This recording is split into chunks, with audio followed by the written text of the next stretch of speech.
Coming up next on the SPNN Forum, we have Kelly Drummer, President of Migizi Communications.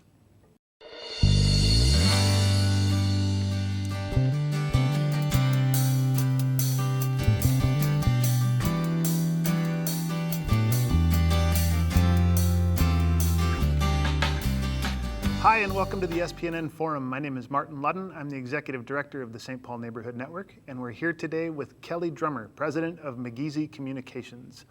Kelly, welcome to the forum. Thank you so much for having me today. It's a pleasure. Can you tell us a little bit about what Migizi is and kind of how you started and kind of how we got from then to now? Migizi was founded in 1977, and Migizi means eagle in the Ojibwe language, and that spirit of the eagle still is soaring with us today as we've gone through many things over the past 6 months, including the devastation of our building with the fire. But we started out actually in radio in 1977 with First Persons Radio, and ran that program off and on up and through about 2 or 3 years ago. Laura Waterman Woodstock, who was the founder of Migizi, continued that programming through KFAI. And so we started in radio, and media is still a core part of our work. We work in radio, film, podcasting, training in social media. And then we also have our Green Jobs program, which trains youth in solar, wind, and home energy. And then we have our work in the schools, 5 different school districts in cultural and academic support. Okay. That's so starting as a media organization, and we share that a little bit between you and SPNN. What brought you into kind of green jobs and academic support? How did that evolution happen? Yeah, so from radio and into academic support was really around the graduation rates of our students, in particularly in Minneapolis public schools. Mm-hmm. At the time, they were less than 30%, and even today, struggling at about 50% graduation rate on time. And so from the radio programming, we moved into training young people still in radio and media, but moving to more academic support within the schools. And so received federal funding to do that work, and we still continue to receive federal funding to do that work. And then the Green Jobs work was really based on studies that the federal government had done around jobs and employment, particularly in tribal communities, and the work in green energy and moving towards energy efficiency in the reservation communities really resonated in designing training programs for people in tribal communities to learn that skill. And so we really decided, how do we build on that, and received a Social Innovation Fund grant, a 5-year grant from the federal government. And so that program has only been running for about 5 years, but it's a very popular, very strong programming that we continue to build partnerships with employers that want to employ our students.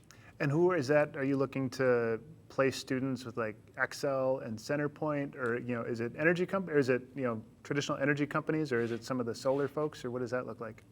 It's both solar companies. We established a partnership with Urban Boatworks, and so different ways where we can rethink energy and how we're using energy across the board. And our work is really project-based with the training youth in a project-based environment to learn hands-on skills, and then moving into partnerships with employers. We just secured a partnership with IPS Solar, which we've been working on for quite some time, but getting the youth right into the internships on site. Very cool. And then are those paid internships that they're stepping into? Yes. Yep. Fantastic. So they get paid. It's paid training. And then from that paid training of 5 weeks, and they move into a paid internship earning $13 to $15 an hour. That's, I think we're seeing maybe more writing about it now, kind of given the current national environment and conversations around race, but moving into a paid internship is such an important part of that because it opens it up to so many more students and youth that can do that work. That's fantastic. You mentioned your work in schools. You said there's academic support, but there's also cultural support. Can you talk a little bit about what that looks like too? So we work in 5 districts: Hopkins, Fridley, Farmington, St. Paul Public Schools, at Harding and Como in particular, and then South Minneapolis at South High. And that support is where we have direct support working with the teachers and the students on if they're falling behind in class, how do we help them make that up? How are they coming to our after school programs for tutoring? Things like that. And then in Fridley, Farmington, and Hopkins, we run cultural groups and cultural support groups in partnership with Indian Education. Okay. And so with those districts, we work in the middle school and the high school. So working with 12 to 18-year-olds across those districts. So they're weekly groups where we're providing cultural support, field trips to sacred sites, things like that. Fantastic. You mentioned earlier talking about kind of, you had just built a new building and that kind of fell to some of the uprisings in South Minneapolis. What's next? Kind of where do you head from here? Yeah, so I became involved with Migizi when Elaine Salinas was retiring, and she asked if I would help raise the money for this new building. And so that's how I became engaged and raised the money for the new building, and then decided to take on the president role and see the project to completion. And the sad thing is that we moved in the building last July last year, and then we were only in there until March because of COVID, so we were shut down. So the building was beautiful. It was just like the best place that in the 44 years that Migizi had ever had. And so it was devastating, I think, for long-term staff that have been there, but for the community and the youth as well. And so our plans now is really running our summer programs. We have our summer programming right now at the American Indian OIC and the Minneapolis Indian Center. So Awesome. They've graciously offered their space, and so we have 24 kids that are in internships and getting paid for the summer, learning media and green jobs training, and then also having cultural support and well-being support that we have in kind of life skills. So we're up and running, just not at a location, but we're going to be looking for a lease in the area, and hopefully can secure one by the fall. And so then we'll be looking to lease, and then what does our rebuild look like? Are we able to rebuild on our current location?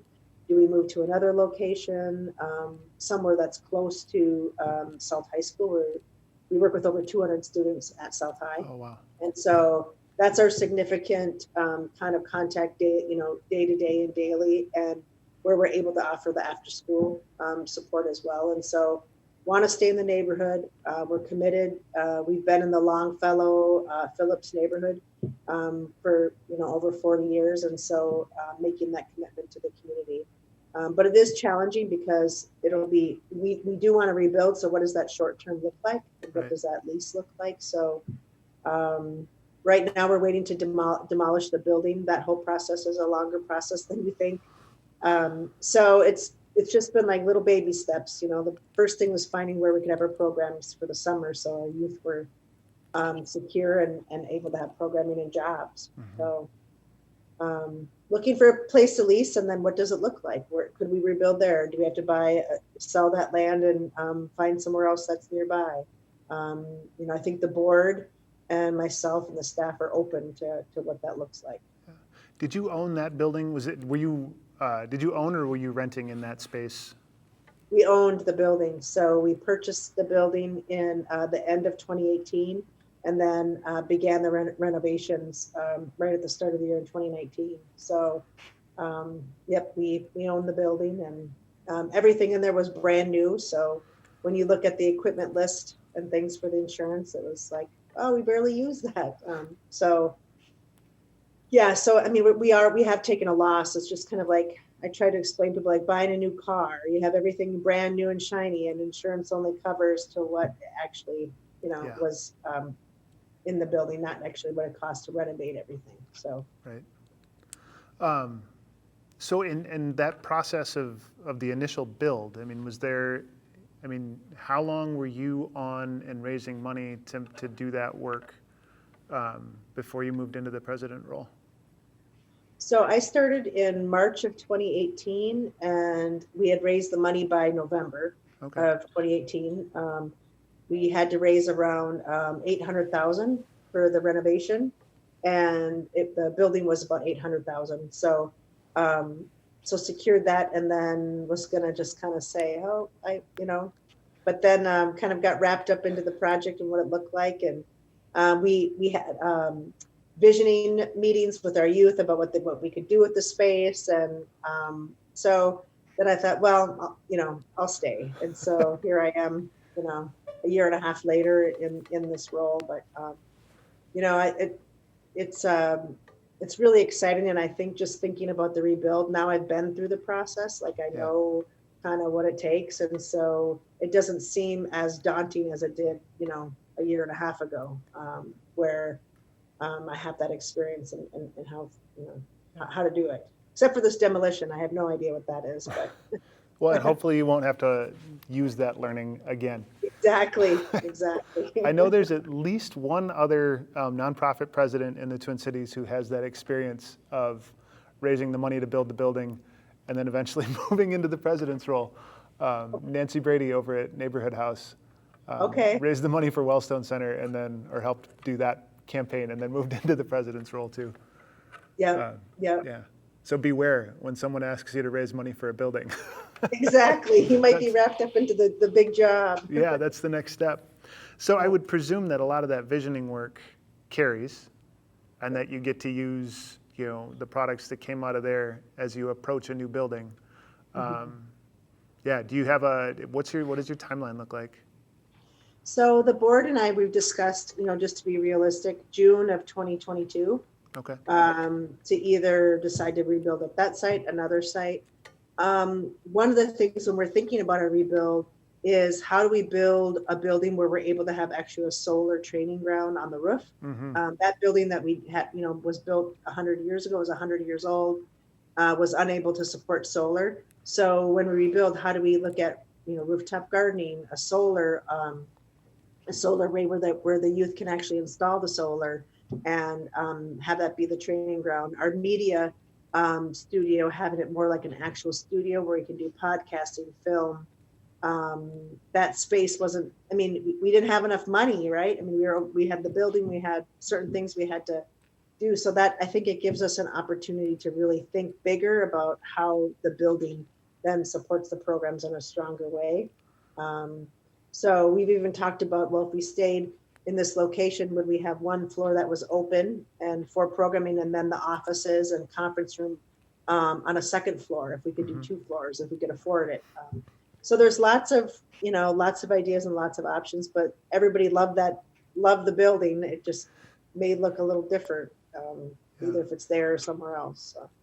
How's how's morale across both, participants, volunteers, staff, board? Is there excitement for the new? Have you moved into excitement yet? Or are you still kind of working through? I think we're working through still. We're still in a little bit of crisis because we want to have our programming. We're in another location.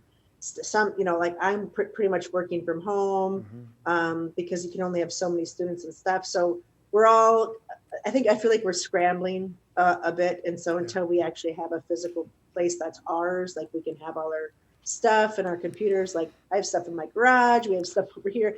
It just seems, very disjointed. Yeah. And then our programs are in 2 different buildings too. So, and I think the board has given me my space to do what I need to do. So I think that reconnecting in the next couple of weeks around our demolition and the bid and things like that, I think we can start really moving forward because that part's taken care of. But it's been a lot, it's been just a lot of, just tragedy, healing. We had a whole week of healing with our youth and the community. So how do we heal from all of this, from what happened? And then, ramping up, how do we get our programs going? And then now it's dealing with the next phase. So I always look at it as like every day by day, things change every day. And so I just have to be patient and not try to take too far, to go too far along. So. Yeah, I feel like everybody's feeling that sort of disjointedness in remote work, and then you throw in kind of that added element of being without a space right now, and it's it's hard work. Yeah, it causes a lot of, it's caused anxiety, I think, Yeah, with all of us. And then we don't have the equipment that we need because it was destroyed. And so I was just amazed that we were all able to pull together and get these programs up and running within 3 weeks of our fire. So that's where I feel hope, and I have that the team that I work with is just very impressive, and we're all really hopeful and moving forward. yeah. That's as the leader, it's cool to have an opportunity to see your team pull together and do that amazing work. Yep. Yeah. Yep. So what is your, as you look towards, the planning, the rebuilding, are you undertaking a fundraising campaign? Kind of what are your immediate and then like midterm needs as an organization? What are you looking at? Yeah, so we've basically been on Facebook, our own direct giving, GiveMin, and then GoFundMe, and we've raised about 1.8 million. We Wow. went from like 20 donors, because we've mostly been funded by government, Uh-huh. 20 donors to like 20,000 donors, and so that for me it's like, wow, overwhelming, because Yeah. how do you steward all those donors and thank all those donors, and so. Um, it's been amazing. So I think once we know, like after the demo, if the board makes the decision to decide what the plans are and how much it's going to cost, because it will cost us more to rebuild than it took to purchase the building and remodel. Mm-hmm. That's one thing we do know. It'd probably be about, even on our own, since we own the land, about 4 million. So Wow. we're like halfway there already with the money we've raised, and Yeah. so I think we're really hopeful, and there's a lot of promise, because we haven't really even reached out specifically and asked. People have just the generosity from everyone from across the country, from donations of $5 to 5,000. It's just been amazing. So Yeah. we're happy about that. Very happy. Well, and I think it speaks to kind of the role you play in the community. Like if you are that well embedded and that well known in your community, that in that hour of need, you don't even have to ask. I think that's a huge tribute to the work that you've been doing for, over 40 years. Which when you said 1977 and then said 40 years, I was like, wait a minute, nope, yep, that's 40. It doesn't. Yeah. Doesn't feel like that, but it is. Yeah. Yeah, over 40 years. So. Yeah. So I think, when we talk about the media side of the work that you do, you take that broadly. And it's, you're talking about social media, you're talking about podcasting, production, all of that. Kind of can you talk a little bit about that side of the work you do as well?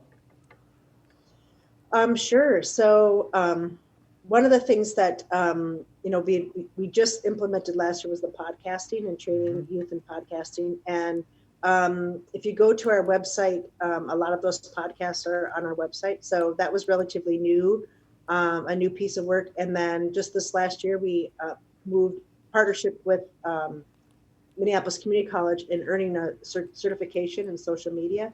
So over the summer, the students will earn a social media certificate. So that also helps with in jobs and employment and getting that certification. And then film. For many, many years, we were focused on film and youth producing film. And I think, things evolve and change, just like radio, has About 10 moved into minutes left. film, has then moved to, social media and marketing in that way.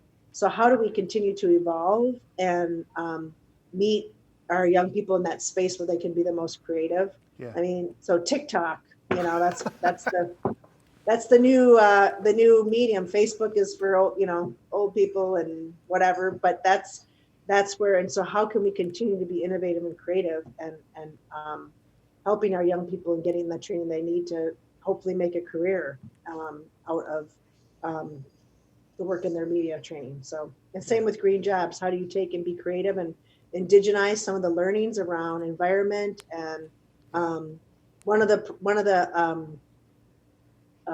projects that they work on is creating teepees and wigwams that actually you can show energy efficiency of those dwellings and how our people use those their own technologies to create heated homes that were sustainable. So using those same models as a way to represent how historically we've had this knowledge and it continues today, and how do you use it in the current green economy and the jobs that are created around that. So, yeah. How are you looking at your youth programming kind of as we come through COVID, kind of the COVID era? And I assume, and keep me honest, I assume that Native populations are seeing disproportionate rates of COVID in the same way that some of our other communities of color are. So how are you running your youth programming kind of through that lens as well? So, the spring, we, there have been some real blessings that have come out of COVID. I mean, we moved our green jobs training online. And so now we have a Google Classroom with actual lessons that we can use now into the summer. And same with our media program. And so those two programs have really prospered during this, because now we have this whole curriculum that is online on Google Classroom. And so this summer we have 16 kids, and they're, some are there Monday, Wednesdays, some are Tuesdays and Thursdays. And then the off days, they're able to utilize Google Classroom and still earn money because they're working on the project, just not in person.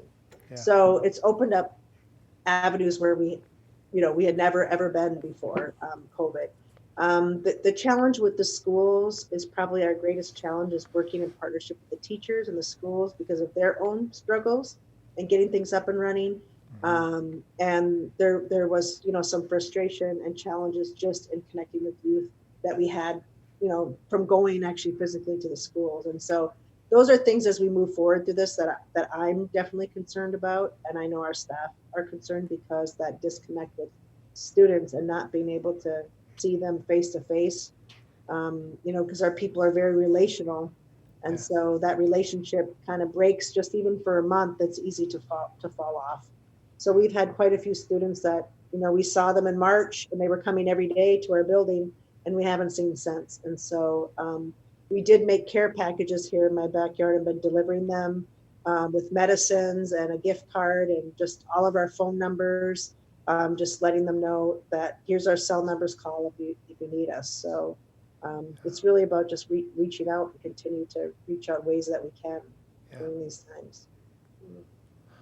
With that move to kind of Google Classroom and those things that a lot of us parents didn't know about until the kids started coming home for school, are you able to move some of your work? Like, are you able to broaden the geographical scope, or are you still staying kind of local to South Minneapolis and those school districts that you're working with? Well, actually, it's we've only really been working in South Minneapolis with our FPP and green jobs because of transportation and the issue of our young people being able to get to the office every day. So I do think it's opened us up into the 7-county metro area for students to participate and earn money while doing the work online, because sometimes it's just impossible for them to get to the building every day. So I think eventually it will open up. Because we've basically just been focused in academic support and less on our trainings, unless they lived in the South Minneapolis area and could get to the building. Yeah. So I do see it as opening up new doorways to expand into the suburbs, to have more of a preference in our training. So I see it as a win-win for us. Right. And especially during this, I mean, we don't have a building right now. I mean, there's so many factors that have happened that actually there was like all of my files were here at home because I was working from home. So there's certain things that, oh my gosh, it's lucky that we were in COVID and a lot of us had all our materials here, because they would have been lost. So yeah, man, yeah, I hadn't thought of that. Yeah, I mean, it's the way things work out sometimes. Would you move into Greater Minnesota at all as well, or do you see yourselves kind of at home in the metro mostly? That would be nice to be able to do that. And I could see that maybe in 5-10 years down the road. But, for right now, I think the challenges in our urban Indian community are there's just so many, and that if our focus is here, that's the best place we can be right now, but who's to say in the future, what happens. Yeah, that's actually a follow-up question. What future, if it's a vision statement or just kind of you as the leader kind of thinking about it, like what are you headed for? What is 5 years out? What does 10 years out look like, kind of in a perfect world? In a perfect world, our students would be getting the support that they need, and they would be graduating on time, and because that's the biggest piece in attaining educational attainment, and then really having that solar training ground would be great, and that how could we be a hub for training youth across the state or just locally, and then our media work. How do we actually take that and train young people, and then they're working in the field? I mean, we have a lack of representation of people of color in both the green jobs and in media, and so how do we actually make that a training that is leading to employment and jobs? Is there anything else you want to hit that we haven't yet? I just want to highlight all the people that have stepped in and helped us during this time. I mean, it's just been amazing, from media that have reached out to tell our story, to volunteers that came and cleaned up our building, volunteers that are offering support whenever we are ready to move or rebuild, and all the donors that have 60% of our donors are from across the country. And so I think that what happened to Migizi really put the work of our organization, but also the work of the Indian community across the urban community and across the state. And that really uplifted our invisibility. I mean, a lot of people say, oh, I didn't know there were Indian organizations here. There's over 35 different Indian organizations here in the metro. And so, and how we all work together to help our people. So I think out of all of this has really brought light to the Indian community here in Minneapolis and across the state. So I am grateful for that, for everybody uplifting the story, and to you for having me on the show so that our story gets heard, what we're doing. Yeah. So thanks. Well, thank you so much for giving us the time. If people want more information about Migizi, where can they find you? Migizi.org is the best place to go, because we have all of our information, program information, donation information, videos. It links to our social media, so that's the best place. Fantastic. Kelly, thank you so much for the time, and thank you for the work that you're doing with Migizi Communications. Thanks for tuning in to the SPNN Forum. We have been here today with Kelly Drummer, the president of Migizi Communications. Tune in and catch us again next time. Thanks.